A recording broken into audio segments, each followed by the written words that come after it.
Welcome to Southern Sober and Sassy. Kristy is back. Hey! Hey, y'all. So, in the spirit of Valentines, last week I shared a little bit while Kristy was gone, a little 9-minute blip, by the way. I talked about when your trauma has commas.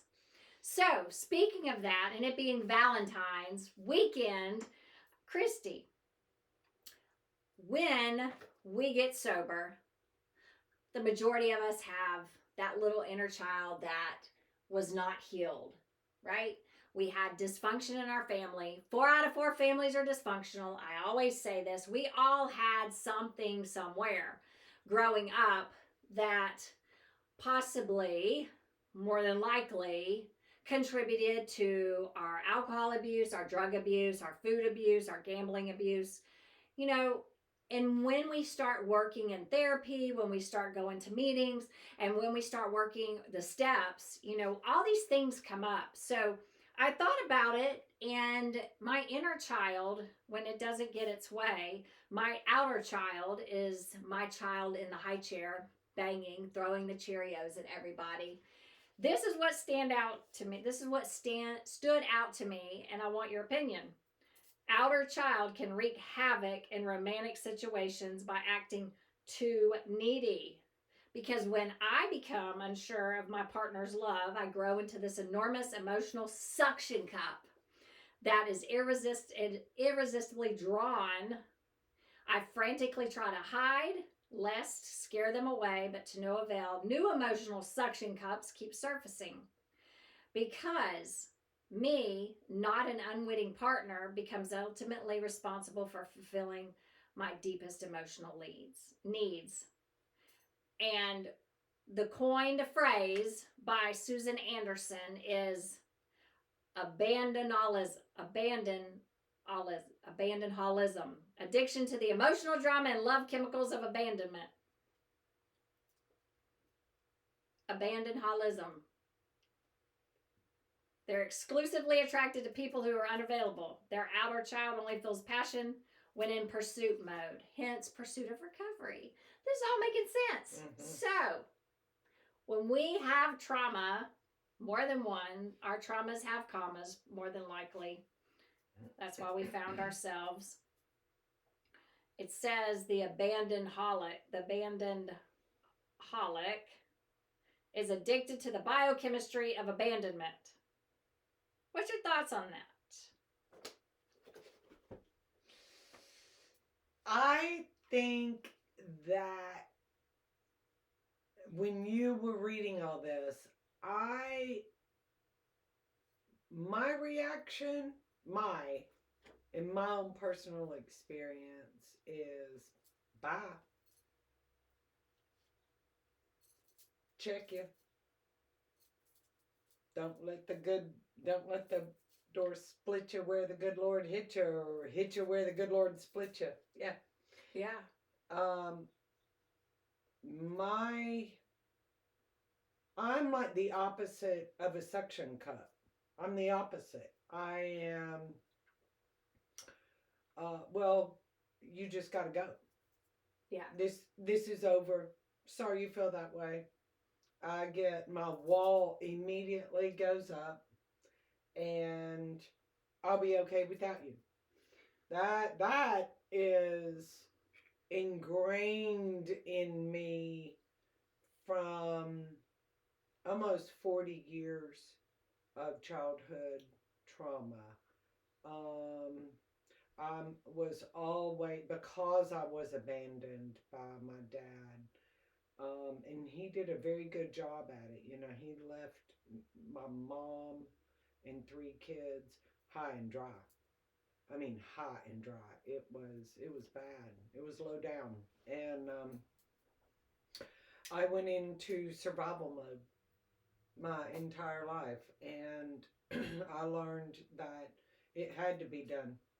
I've got to get a job, and I have to make this happen, no matter what. And if you're in my way, you got to go. Get out of my way. I just bulldozed my way through people to protect myself, and my children. And that I that therefore made me overprotective of my children, that I was bound and determined that I would not abandon them, and therefore my overprotectiveness, I would not share my children out of fear that someone, something might take them away from me. Control, like on crack.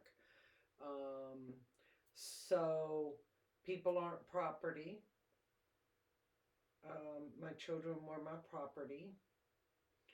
Um, and that was in active addiction. It was also in early recovery. Now I have, loosened the grip. Um, I am much more fluid, that they come and go. So that's the short answer to that question. Very, very good question. It pushed the button. Thank you very much, Amy You're Cooper. welcome. So I understand about the kids. My oldest daughter, you know, I you she when I was very active in my drinking and drugging, it was sick behavior, but I used them as leverage. I used my girls as I was a sick fucker, excuse my language, but I used my girls so I didn't feel abandoned. Yeah. I sucked the life out of them. Yeah. I was that suction cup on them because I knew that, first of all, I loved them the best that I was capable of loving them. And I realize that now. I used to beat myself up all the time about, I was a shitty mother. I was horrible. But now I look back and I did the best I could with what I had to work with. That doesn't make excuses for my behavior. Right. But today I can actually say I did the best I could. I have pivoted and I have living amends because now that I am a different person, I'm not that suction cup to them. And I'm not, because I grew up with my oldest daughter. I was 18 years old when I had her. You were a kid having a kid. I was a kid having a kid. And so we grew up together. So, I was learning how to be in I was learning how to be in relationships. And, you know, I I think adult relationships have been traumatic for me because I didn't know how to be an adult. And when I got sober, I started learning how to be an adult at 37, 35, 36 years old. I started learning. I was starting learning how to be an adult. So to not be that suction cup. A wise woman said to me a long time ago, she said, Kristy, your children are not the ultimate 100% source of your happiness. And I was like, yes, they are too. And she was like, no, they're not. No, they're not. And I put, both of my children were God to me, you know, and they were the ultimate source of my happiness. And, but I was not happy on the inside because I was addicted to alcohol. There was nothing. I drained those children emotionally to provide me with happiness. And in looking back, um, that, a kid just needs to be a kid. A kid does not need to be a parent. A kid does not need to be my therapist. A kid does not need to know about what's going on financially in the household and put that pressure on them. A kid does not need to be a whipping post for my bad day at work. And, I did all those things. And, I've made living amends as well. Um, and what I'm getting ready to say is not an excuse for my behavior, because I take full responsibility for being a drunk mom. However, motherhood is hard. That shit is hard, whether you are drunk or sober. Yeah. That shit is hard. And I did the best that I could, Yeah. and I busted my ass for my children, drunk and sober. One thing that I never ever did was leave them. And when the day came that I walked into an intervention, and I was threatened with them being taken away from me, that was the only thing that made me go. I said, Yeah. "You're not taking my kids." That was the only thing that made me go. You take my job, I was like, I'll go get another one. You take my money, I got plenty of money. Arrogance, arrogance, arrogance. You try to take my kids, no.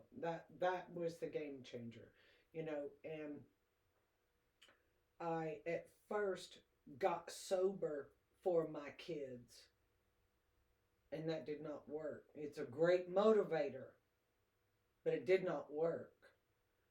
I relapsed numerous times after that. Then I got sober for myself. And I got sober for me primary and sober for my kids secondary, but I got sober for myself, and that worked. Yeah. Yeah. I hear. And my kids are my biggest cheerleaders. And never forget that. Never forget that. A child who watches their parent get sober produces great character in that child without you having to do anything. You don't have to teach the child anything, because that child is watching their parent get sober. God is building character in that child just by watching you transform. Big deal. Big deal. That is so true. You know, talking and going back to what you were saying, our children see us, they hear us. They actually, children mimic behaviors they learn from their parents, that generational trauma. And so my dysfunction, came into, and this is to anybody, now that when I work with people, the biggest thing I tell them is stop telling your children that you're getting a divorce right now. Stop sharing with them that you're having a bad day. Yep. Stop sharing with them, like you said, financial woes, because it's like when we put all of that on our children, they internalize that shit. Yeah. And they're like, what did I do wrong? Why? Yeah. And so that continues and gives them trauma with commas. Right. And it makes them feel responsible for, how can I fix this financial situation? How can I make my mama happy? I mean, that puts a tremendous amount of responsibility on a child that is an adult problem. Yeah. There are adult problems that are not children's problems. And that was something that my sponsor taught me in early recovery. She said, stop talking to your children about adult problems. And I said, okay. Well, when I started doing that, here comes detachment. Here comes confusion from my children, because my children are used to talking about adult problems. And so they get curious and they're like, well, what's going on now? What happened at work? And all of a sudden, you're not telling me that. And what's up with our financial situation? And all of a sudden, you're not telling me that, because I'm learning a new way. I have to explain to them I'm learning a new way. It's not that I don't care and that I'm withholding information from you. Is that I am letting you be a kid. Yeah. I'm letting you be a kid. And so those healthy boundaries overflow. Those healthy boundaries that my sponsor is teaching me overflows into healthy boundaries with the children. But I need to explain that to the children what's going on, not just cut off communication and leave them high and dry. Here is one of the beautiful, wonderful things about a parent getting sober. My children saw me drunk and sober. They saw me as a drunk mom and they saw me as a sober mom. Put all that aside and let's just look at the two children now. The beautiful, wonderful thing, there's always a positive to a negative, and the negative was bad. I was a very drunk mom. But I was a good mom, don't get me wrong. I did my best. But set all that aside, and you have two children now. The positive influence from that now is that my children are acutely aware of what is right and what is wrong. Healthy boundaries, negative or no boundaries. Yeah. That person's under the influence. This person is not under the influence. You know, my children are so well rounded that they can spot shit a mile away as a result of watching their parent be drunk and sober. It produced a very well rounded child. Yeah. If that makes any sense. No, it makes a lot of sense. And because, so, and just like your daughters, you know. Yeah. They have, and I remember, and I think I've shared this before, when our oldest got married, I was asking her, what do I need to do to help? And she was like, I'll let you know. Mm-hmm. Right now, all you need to do is show up. Mm-hmm. I'll let you know what I need you to do. But for now, I'm not going to, or I'll let you know, Mom. Mm-hmm. And so I was taken aback, and I was like, wait, what? Mm-hmm. She had a boundary with you. She did. And, they learned, but I respected that boundary. Yeah. And I have two different children. One will climb the tree and one will decorate it. But they're so much uniquely the same. And that's because, I was blessed to be their mother. Mm-hmm. God, looked down and he said, okay, I am going to give these girls you. Sometimes I'm sure they're like, what the hell? But that's past. And even today, I see their behaviors of positive behaviors. Mm-hmm. I see the fact of they do not overindulge with talking to people. Like you and I were talking earlier mm-hmm. about relationships, and there's so many people in my circle, and then we have like the outer ring and then the big ring, mm-hmm. and both of them are very private. Both of them, like, for an example, like when my oldest celebrated her wedding anniversary, last year I posted a picture of her and her husband, happy anniversary, and she's like, you need to take that down. This is my anniversary, not yours. And on the flip side of that, so I have learned I do not like put social media. I don't really engage in my personal accounts any longer. I post for my business, and then I get off because there is so much was enmeshed in my addiction, Kristy. Everything was enmeshed. My work, my family, my friends, my kids, more, like you said, they knew everything about everything. All my work people knew everything about everything. And it was like, there was no boundaries. Everybody knew everything. And I'm going to tell you, I think that's a Southern thing too. Because when I was growing up and I wanted to go to someone's house, my grandmother or my mom was like, okay, who is their parents? And this, I've met a lot of people from like the North and out West. Their families weren't like that. So I think this is a Southern thing. It's like, I knew this person's mother's brother, sister's uncle. And you knew everything about them before you ever went to their house. Yeah. You knew everything about them before you went on a date. And I think that's just an overstepping of boundaries that people have, and that was a learned behavior. We knew everything about everybody. Mm-hmm. My younger sister, we've gone through that route before about just being investigative reporters. We were Mm-hmm. going to do something called Coop Snoops, honey, because she can find out anything about anybody. But I really think the more I interact with people all over the That's United funny. States and even the world, that is just not, that wasn't in their growing up playbook. Mm-hmm. They didn't know everything about everybody. Well, I think a lot of that has to do with, or combined with, my overprotectiveness. Yes. Is I've got a hidden motive.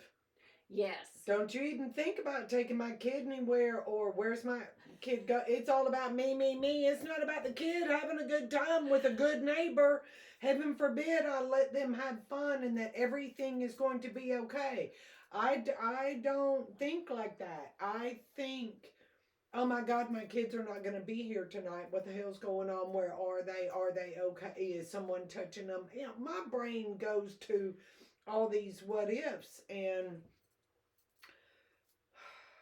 that's so much a part of addictive thinking. And, you know, Were you ever worried they were gonna the cat was gonna be out of the bag about your own behaviors, telling that people? too. Oh, Yeah. hell yeah, that I mean, too. I'm like, I hope they don't start talking about me, you know. yeah, that's Or that they will continue, or that they will want to continue to go back. oh yeah, You because know, their that house is they're, better than mine. yeah, and that their parents are nicer than me.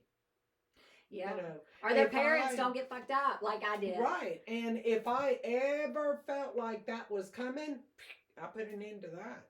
Yeah. You're not going back over there. Why? I don't have to tell you why. You're not going. Because he was You know? threatening your Yeah. active disease. Yeah. That disease was an activate. The disease was activated, and so that paranoia of what will they think of me, or they're protecting the disease. We even protected it, and we didn't know we were protecting it. Well, I had a secret, Yeah. and if anyone started to get close to that secret, they had to go. Yeah. I was always protecting the drink.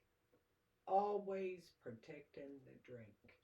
I understand that. Such freedom that I have today. I have no secrets. That is the beautiful, wonderful thing about the 12 steps is work them all the way. Don't Yeah. work them 99%. Get rid that one secret that is dominating you and holding you back. Get rid of it. Don't shortchange yourself. It's so worth it, you know. And I am, and not only do I not have secrets, I don't do dumbass stuff now, where I got to call my sponsor and be like, "Listen to what I did." Now I'm 16 years sober. Okay, I thought about doing something dumb this morning, and I'd be like, man, it sure would be cool if I could just go over there and do that. And so that old way of thinking still will try and pop in my head with 16 years sober. And I'm like, nope, nope, nope. So I'm not a saint. I can still have the thought, but I don't act on it. Yeah, because our first thought we don't have control over. Our second thought we do. And it was some good looking dude. It was, I'll be honest with you, it was some good looking dude. And I was like, man, I could just go over there hang out with him. And hang out with him. And then I was like, no, you have waited and waited and waited and done so much work to become a full woman. We are not going to backtrack now. Did I think it? Yeah, dude looked good. He was hot. But I didn't do it. Anyway, but that would have created a damn secret that would have eaten me up inside. And I'd have to call up the sponsor lady and be like, listen to what I just did. Yeah. But, I don't answer to this sponsor lady first. I answer to God first. And God does not want that from me. God knows that I'm still very human. But I'm not willing to shortchange and backtrack what God has done for me. I ain't doing it. Yeah, it's not. So It's like that thinking comes in, and I know I understand that because I know that I've healed a lot of trauma in my life, a lot of trauma, and I don't want my traumas to have commas. So if I don't do stupid shit, then I don't have a result of trauma. And what I mean by that is when we hold on to secrets, they make us sick. yeah. And when those secrets become sick, they become, uncomfortable, and it becomes trauma. We are traumatizing our emotional and our mental health. Then, when our emotional and mental health is traumatized and we don't get rid of it, it falls to our heart, and that affects our spiritual health. And then, if we don't take care of it and continue to hold on to it, it falls to our gut, and that causes physical health, hence, eventually, financial health. It is a downward spiral. And such little small things as keeping secrets, not being honest. There's several people don't realize. I don't think I didn't realize until I really started doing the work is that my whole being and being in recovery, it is so much more than not going to buy a bunch of blow and doing it. It's so much more than not going to the liquor store to buy alcohol. It's so much more. It is about this up here, and for me to stay sane, because insanity causes trauma, Mm-hmm. you know? Yeah. And being sick as my secrets causes trauma, and that will lead eventually Mm-hmm. for self-medicating that trauma because of the pain. It's like recovery focuses on, there's no way that I can get it all at one time. Yeah. Recovery focuses on mind, body, soul. Yep. But I have to baby step my way into recovery. I'm like, how do I just get through this one sentence? What does this one sentence mean? Much less the whole page. And so down the line, it was like I would just focus on the mind part and start to heal that trauma and turn the negative thoughts into the positive thoughts. The physical part of it, you know, paying attention to what I put in my body and that my body matters and to not do dumb things with it and put dumb things in it. And then my soul, I never even really knew my soul until the 12 steps and, you know, God entered and showed himself to me in a much more tremendous way. But all three of those had to be worked on separately for me. It is, and then they all start to mesh together. Mm-hmm. But it's a journey. It's not a destination. And I love how Amy said it. That one affects the other, affects the other, affects the other. I'm done with backtracking. I'm done with going backwards. I'm done with it. And I tell my sponsees and I tell people all the time, you have busted your ass for recovery. Act like it. You are a sober parent. Act like it. You are a sober friend, a sober coworker. Act like it. Own the hard work that you have done. Own it. I'm not saying pride. There is a huge difference between confidence and pride. Yep. Be confident and let it empower you. I choose the word empowered. I like that word. You are, and if you are working a 12-step program of recovery, if you're on day one or year 100, you are empowered. You matter. Use it. Stand up taller. Walk more with purpose. There's not very many people that can step up to the plate, look the devil straight in the face, and say, I will overcome you. Those are the kind of people that I want to hang out with. That's just the bottom line. So lay down the hammer, pick up the feather, give yourself some credit. You know, work through that trauma. The trauma is gone. We're going to get triggered with a comma. It's just a comma. It's not a period. Exactly. And so I love that. So whether the trauma is your own created drama, whether it's your mama, whether it's your papa, it doesn't matter. You can have your trauma doesn't have to have commas. You don't have to have multiple things, because when you make the decision, hey, I'm going to put down the drug, the drink, I'm going to put down the sugar, I'm going to put down the gambling, I'm going to put down the sex addiction, I'm going to put down food addiction, whatever it is, you can start removing those commas, those traumatic commas. And then you have that peace and your serenity and your higher power that helps to enable that peace. You have a choice. You have a choice of picking up the handle of faith or picking up the handle of fear. Both of them weigh the same. So why not reach for the one of faith and get rid of your traumas that have commas? You can be at peace. You can do it. You can do it. So if you ever want to reach out to us, we are here. You can reach us at info@pursuitofrecovery.com. We appreciate you joining us. Happy Valentine's Day to all the women out there. Yep. And the men. And the men. Valentine's Day. Manentine Day. That's fine. Don't do anything dumb. I didn't. Yeah. Don't do anything dumb. And tomorrow's Valentine's Day. So if you're listening to this, wishing you all a happy Valentine's Day.